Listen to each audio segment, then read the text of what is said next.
పాడి పంటలు ఛానల్ చూస్తున్న శ్రోతలందరికీ కూడా నమస్కారం. నా పేరు బిందు ప్రవీణ. నేను ఇక్కడ కృషి విజ్ఞాన కేంద్రం ఉండిలో ఉద్యాన శాస్త్రవేత్తగా పనిచేస్తున్నానండి. రైతులకి ప్రధాన సమస్య కలుపు ఉన్నది. ఉద్యాన పంటలకు వచ్చేసరికి కలుపు తీయడం అనేది ఎక్కువ ఖర్చుతో కూడుకున్న పని. అందులో ఏంటంటే మనకి నల్ల నెలలు అయితే అవుతున్నాడు కానీ ఎర్ర నెలలు అయితే మట్టుకండి కలుపు ప్రధాన సమస్యగా ఉండడం వల్ల వాటిని కలుపు కోసం పెట్టే ఖర్చు తగ్గించడానికి మనకి ఏంటంటే ఎప్పటి నుంచో వాడుకలో వచ్చేదన్నమాట. అంటే మల్చ్ షీట్లు వాడుకో అనేది ఉన్నది.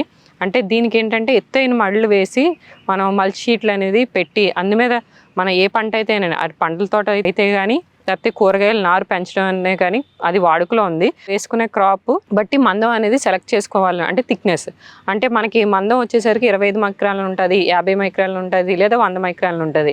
అదేవిధంగా మల్చ్లో రకాలు ఏంటంటే ఇది ప్లాస్టిక్ మల్చ్, మనకు వాడుకలో ఉన్నదంతా ప్లాస్టిక్ మల్చ్. బయోడిగ్రేడబుల్ మల్చ్ ఏంటంటే మనకి ప్రైవేట్ కంపెనీల నుంచి కూడా మనకి రైతులకు అందుబాటులో ఉంది.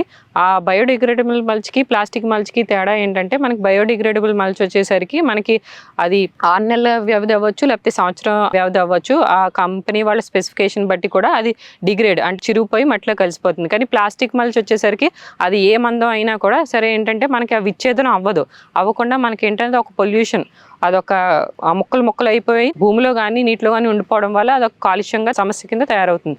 దానివల్ల ఏంటంటే మనం ఇప్పుడు బయోడిగ్రేడబుల్ మల్చ్ అనేది వాడమనేసి రైతులకు విజ్ఞప్తి చేస్తున్నాం. ఇక్కడ బయోడిగ్రేడబుల్ మల్చ్, ప్లాస్టిక్ మల్చ్ ఏంటంటే ఫ్రంట్ బ్యాక్ ఒకేలా ఉంటుంది. బయోడిగ్రేడబుల్ మల్చ్ నల్లగా, ప్లాస్టిక్ మల్చ్ వచ్చేసరికి మనకి ఏంటంటే ఒకవైపు నలుపుగా ఉండి ఇంకోవైపు ఏమో సిల్వర్ షైనింగ్ అవుతూ ఉంటుంది. మనకి ఇక్కడ చూసుకున్నట్లయితే మొత్తం బయోడిగ్రేడబుల్ మల్చ్ వేసేసాము, అది కిరుపెన్ తీసేసాం. ప్రస్తుతం ఉన్నదంతా కూడా మనకి కేవీకే ఉండిలో ప్లాస్టిక్ మల్చ్ ఉంది. ప్లాస్టిక్ మల్చ్లో మనం ఏంటంటే ఇక్కడ వచ్చేసరికి పండ్లు రకాల్లో ఏంటంటే మనం బొప్పాయి వేసాం, కూరగాయలు వచ్చేసరికి వంగ, మిరప, టమాటా, అలాగే వివిధ రకాలు పూలు కానీ చామంతి కానీ బంతి కానీ వివిధ రకాలు కూడా వేసి రైతులకి డెమో రూపంలో చూపిస్తున్నాం. ఇప్పుడు కూరగాయలకు వచ్చేసరికి గ్రాఫ్ట్ వంగ కానీ గ్రాఫ్ట్ టమాటా కానీ రైతులు ఆసక్తి చూపిస్తున్నారు. అవి కూడా మనం వేసి రైతులకి డెమో పర్పస్లో చూపిస్తున్నాం. ఏంటంటే మెయిన్గా ఈ మల్చ్కి వచ్చేసరికి కలుపు నివారించడానికే మల్చ్ అనేది ఉపయోగపడుతుంది. అంతేకాకుండా అది వేడి ఉత్పత్తి అవడం వల్ల భూమిలో మనకి తెగులు పురుగుల సమస్య కూడా తగ్గడం వల్ల మనకి ఏంటంటే మల్చ్ అనేది ఉపయోగపడుతుంది. దీనికి ఏంటంటే వేసుకునేటప్పుడు ఖర్చు ఎక్కువ ఉంటుంది కానీ వాడుకలో ఏంటంటే కలుపుకు పెట్టే పెట్టుబడి అనేది తగ్గుతూ ఉంటుంది. మనకి ఇదే కాకుండా వేసేటప్పుడు నల్ల నెలల్లో అయితే మనకి ఏంటంటే పారలు పెట్టి ఎత్తైన మడి కట్టి మల్చ్ వేయడం జరుగుతుంది. కానీ ఎర్ర నెలల్లో అయితే మల్చ్ అంటే బండి వేసే మెషిన్ కూడా వచ్చేసింది. దాని ద్వారా వరుసగా ఆ బండి వేస్తూ మల్చ్ కూడా వేసేయచ్చు.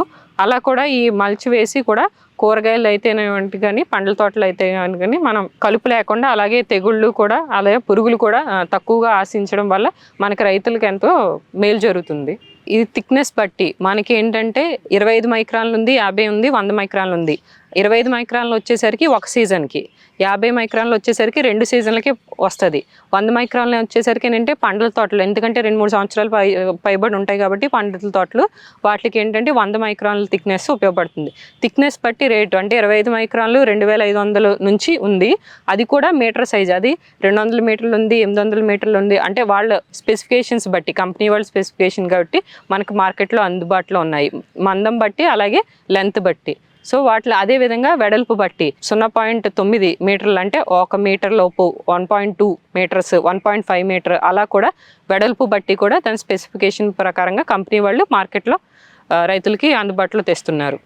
మనం వేసే క్రాప్ బట్టి, పంట బట్టి మనం ఎంత బండ్ అనేది ఎంత వెడల్పు ఉండాలి, మడి అనేది ఎంత వెడల్పు ఉండాలి, ఎంత పొడవు ఉండాలి, దాన్ని బట్టి మనం నిర్ధారించుకోవచ్చు ఎంత మల్చ్ పడుతుంది. ఫస్ట్ సీజన్లో మనకి ఖర్చు అనేది ప్లాస్టిక్ మల్చ్ వల్ల ఎక్కువగా కనిపిస్తుంది. కాకపోతే సెకండ్ సీజన్, థర్డ్ సీజన్కి వచ్చేసరికి మనకు కలుపు లేకపోవడం వల్ల కలుపు పెట్టే ఖర్చు మనకి సేవ్ అవుతుంది.